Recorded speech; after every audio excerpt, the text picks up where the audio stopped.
Hello အားလုံးပဲမင်္ဂလာပါရှင်ဒီကနေ့ရဲ့ဗီဒီယိုလေးထဲမှာတော့mina san ကဂျပန်လာတဲ့အခါပေါ့နော်အချိန်ပိုင်းအလုပ်ရှာတဲ့အခါမှာကိုကိုရှော့ကိုင်းလုပ်ပေးမယ်လို့မရှိလို့ဆိုပြီးတော့မှစိတ်ညစ်နေရလို့ရှိလားပေါ့နော်တကယ်လို့အဲ့လိုရှိရဆိုလို့ရှိရင်အခုပြောမဲ့ဗီဒီယိုလေးကိုတစ်ချက်လောက်နားထောင်ကြည့်ပါပေါ့နော်ကိုကိုရှော့ကိုင်းလုပ်ပေးမယ်သူမရှိတာကကောင်းလားမကောင်းဘူးလားဆိုလို့ရှိရင်ကောင်းတာလည်းရှိတယ်လို့မကောင်းတာတွေလည်းရှိပါတယ်ဆိုတော့ကကောင်းတာတွေကဘာတွေလဲပေါ့နော်ကောင်းတာတွေကတော့တည်ပြီးသားတွေဖြစ်လိမ့်မယ်ကိုအလုပ်ရှာရတာကလွယ်ကူမယ်ပေါ့နော်ပြီးတဲ့အခါမှာ message တွေ interview တွေပတ်ပြီးတော့မှ4-5-6ခုဖြေနေစရာမလိုဘူးပေါ့နော်ဒါကတော့ကောင်းတဲ့အချက်ဖြစ်ပါတယ်ဆိုတော့ကိုကို short ကိုင်းလုပ်ပေးမဲ့သူမရှိဘူးဆိုလို့ရှိရင်လည်းကောင်းတဲ့အချက်တွေရှိပါတယ်အဲ့ဒါဘာလဲဆိုတာကိုဘုဒ္ဓတာလေးအနေနဲ့ပြပြပေးမယ်ပေါ့နော်အဲ့ဒါကကြတော့လေကိုကကြတော့ကိုကိုဥမာကိုအတိမရှိဘူးရှော့ကိုင်းလုပ်ပေးမဲ့တငယ်ချင်းမရှိဘူးအတိမိတ်ဆွေမရှိဘူးဆိုလို့ရှိရင်ကကောင်းတဲ့အချက်ကပေါ့နော်ကောင်းတဲ့အချက်ကကြတော့ဒီရှော့ကိုင်းလုပ်ပေးရဲ့အခါမှာဒီရလာတဲ့အလုပ်ပေါ့နော်ကိုကတော့ဂျပန်ရောက်ခါစားမှာအလုပ်ကိုမရွေးရဘူးမှန်တယ်ကိုကဘယ်လိုအလုပ်မျိုးဖြစ်ဖြစ်ရပြီဆိုလို့ရှိရင်လုပ်တင်တယ်ဆိုပေမဲ့လို့ပေါ့နော်တခါတလေမှာကိုရှော့ကိုင်းလုပ်ပေးပြီးတော့ရလာတဲ့အလုပ်ကဒီရှော့ကိုင်းလုပ်ပေးရတဲ့သူတို့ကတော့ကိုက်ညီရေဆိုပေမဲ့ကိုနဲ့မကိုက်ညီရမျိုးရှိလိမ့်မယ်လူဆိုတာအမျိုးမျိုးရှိရေပေါ့နော်အခုခေတ်စကားနဲ့ပြောမယ်ဆိုလို့ရှိရင် introvert တို့ extrovert တို့အဲ့လိုအမျိုးမျိုးတွေပေါ့နော်ဆိုတော့ကိုကဘာသာစကားကျွမ်းကျင်နေဆိုရင်တော့မှကိုကလူတွေနဲ့ဆက်ဆံရတာကိုမကြိုက်တဲ့သူတယောက်ဆိုလို့ရှိရင်ဥပမာပြောတာပေါ့နော်ကိုကဒီ kitchen ထဲမှာနေရတာပို့ပြီးတော့အားတာလိမ့်မယ်ပေါ့လေတချို့ကြတော့kitchen ထဲမှာနေဖို့ခန္ဓာကိုယ်ပိုင်းဆိုင်ရာအားနေတယ်တဲ့လုံနိုင်ကိုင်းနိုင်စွမ်းကိုအားနေတယ်ဆိုလို့ရှိရင်ကြတော့ဥမာကို short ကိုင်းလုပ်ပြီးမဲ့အလုပ်ကကို kitchen ထဲမှာပဲလုပ်ရမယ်တဲ့မှာပြီးလို့ရှိရင်ကိုမလုံနိုင်တဲ့အရာတွေဆိုတာရှိရဲပေါ့လေဒါကကြတော့အကုန်လုံးကတော့လူဆိုတာလုံရင်တော့လုံနိုင်တာပဲဒါပေမဲ့လို့ကိုရဲ့အားတာချက်အားနေချက်နဲ့ဒီအလုပ်နဲ့မကိုက်တဲ့အခါမှာ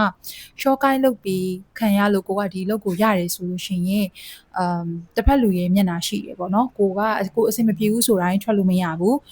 ဆိုတဲ့အခါကျတော့အဲ့ဒီမှာအခက်အခဲရှိရပေါ့နော်ရှော့ကိုင်းလုပ်ပေးတဲ့သူမျက်နှာကိုကြည့်ရရှိရအဓိကတော့အဲ့ဒီချက်ပေါ့လေဟုတ်ကဲ့ဒါကတော့ပထမတစ်ချက်ပါဒုတိယတစ်ချက်ကကြတော့ပို့ပြီးတော့မှအရေးကြီးပေါ့နော်အဲ့ဒါဘာလဲဆိုတော့ကိုကဒီအလုပ်ကိုမိတ်ဆက်ပြီးလို့ကိုကဒီအလုပ်ကိုရလာပြီ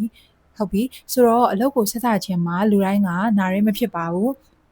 ကျင်နာမရပါဘူးဆိုတဲ့အခါကျတော့ကိုအမားတွေလုံးမိမယ်ကိုမသိရရရှိမယ်ကို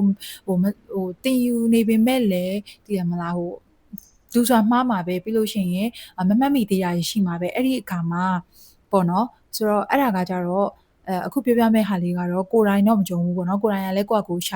ရှာခဲ့ပြီးတော့ဘိုက်တူရခဲ့တာပေါ့နော်ဒါပေမဲ့ဒီတငယ်ချင်းတယောက်ရဲ့ပြောပြချက်အရာပေါ့နော်တငယ်ချင်းကတော့သူကshort ကိုင်းလုပ်short ကိုင်းမိတ်ဆက်ပေးပြီးတော့မှသူရခဲ့ပြီးတဲ့အလုပ်တစ်ခုကြောင့်ပြောပြတာပေါ့နော်အဲ့ဒီအလုပ်ကတော့ဒီဂျပန်မှာဘယ်လိုပြောမလဲဂျပန်ကိုရောက်ပြီးတော့မှရခဲ့တဲ့အလုပ်တော့မဟုတ်ဘူးသူမြန်မာမှာတော့ကဒီဂျပန်စာတက်ပြီးတော့မှပေါ့နော်ဂျပန်စာတက်နေရင်းနဲ့ဒီတငယ်ချင်းကမိတ်ဆက်ပေးရဲ့အလုပ်ကိုရတယ်ဒီဂျပန်ဘက်နဲ့အလုပ်လုပ်ရတဲ့အခါမှာဘယ်လိုအခက်အခဲရှိရလဲဆိုတော့ဘယ်လိုခက်ခဲရှိရလဲဆိုတော့စစဝင်ချင်းမှာကိုကမှားတဲ့ဟာတွေပြီးလို့ရှိရင်ကိုနားမလည်သေးတဲ့ဟာတွေနဲ့ပတ်သက်ပြီးတော့ဥမာအဲ့လိုအမှားလုံးမိရဘာညာဆိုလို့ရှိရင်သူတို့တွေကကိုမိတ်ဆက်ပေးလိုက်တဲ့ပြောမှဆိုကိုကျေးဇူးရှိရပဲဒီနော်ကိုမိတ်ဆက်ပေးလိုက်တဲ့သူကိုတွားပြီးတော့ပြောတာဖြစ်ပါတယ်ကိုတိုက်ရိုက်ပြောတာမဟုတ်ဘဲနဲ့တခုဆိုလို့ရှိရင်မင်းမိတ်ဆက်ပေးလိုက်တဲ့သူဘာဆန်ဘယ်လိုမျိုးဖြစ်တယ်ဘာညာဆိုပြီးတော့တစ်ဖက်လူပဲသွားပြောတဲ့အခါမှာကို့အနေနဲ့အဲ့ဒီမှာအလောက်ကဒီနားမလည်သေးလို့စစဝင်ချင်းမှာပေါ့နော်အကျဉ်းသားမရသေးလို့ pressure ဖြစ်တာတကြောင်ပြီးရဲ့အခါကျတော့ဒီကိုမိတ်ဆက်ပေးရဲ့လူကအဲ့လိုတော်ပဲပြောနေဆိုတဲ့အခါကျတော့သူ့ကိုအားနာရတာမျက်နှာပူရတာတကြောင်တည်းထွက်ဖို့ကလည်းဒါမိတ်ဆက်ပေးထားပြတော့ကြောင့်မလို့အဆင်မပြေဘူးပေါ့နော်အဲ့လိုမျိုးတွေပေါ့နော်ဆိုတော့အရန်အဲ့ဒီဟာနဲ့ပတ်သက်ပြီးတော့မှစိတ်ပင်ပန်းနေပေါ့နော်တကယ်လို့ခုနပထမပြောခဲ့တဲ့တစ်ချက်အတိုင်းပေါ့နော်ကိုနဲ့မကိုက်ညီဘူးဆိုလို့ရှိရင်ကိုဘာသာကိုရှာထားရအလုပ်ကိုပေါ့နော်လွယ်လွယ်လက်လျှော့တာကိုတော့အမပေးပါဘူးဒါပေမဲ့လို့ကိုယ့်ရဲ့ကျန်းမာရေးအရာအမျိုးမျိုးရှိရဲပေါ့နော်ဆိုတော့အရင်မကိုက်ဘူးဆိုလို့ရှိရင်ကိုယ့်အကိုရှာထားတဲ့အလုပ်ဆိုရင်တော့အခြေအနေတစ်ခုနဲ့ထွက်လို့လွယ်တယ်ထွက်လို့လည်းကောင်းတယ်ပေါ့နော်အဲ့လိုမျိုးပေါ့နောက်တစ်ခုဒုတိယပြောတဲ့အချက်လိုမျိုးပေါ့နော်ရှော့ကိုင်းပြီးထားရဆိုလို့ရှိရင်တော့ကိုနဲ့မကိုက်ညီဘူးဆိုလို့ရှိရင်လည်းချက်ချင်းထွက်လို့အဆင်မပြေဘူးဘယ်နှလတန်တီပေါ့နော်အဲ့လိုမျို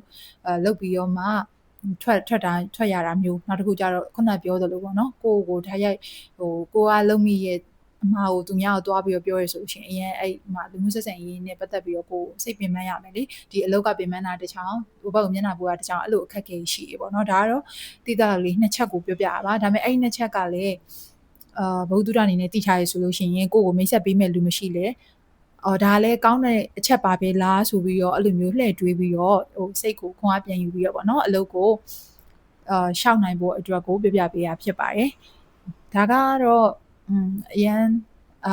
အသုံးဝင်မလားတော့မသိဘူးပေါ့နော်ဒါပေမဲ့အလုပ်လုပ်နေနေအဲ့ဒီဟာလေးကို idea လေးရလာလို့လာပြီးတော့ပြပြပေးရပါဆိုတော့အလုံးမဲ့အလုပ်ကိုမြန်မြန်ဆန်ဆန်နဲ့ကိုယ်နဲ့ကိုက်ညီတဲ့အလုပ်လေးရကြပါစေ။လက်စာကောင်းကောင်းရတဲ့အလုပ်လေးရကြပါစေလို့ဆုတောင်းပေးပါရရှင်။ဒီနေ့ဗီဒီယိုလေးတော့ပါပဲရှင်တတား။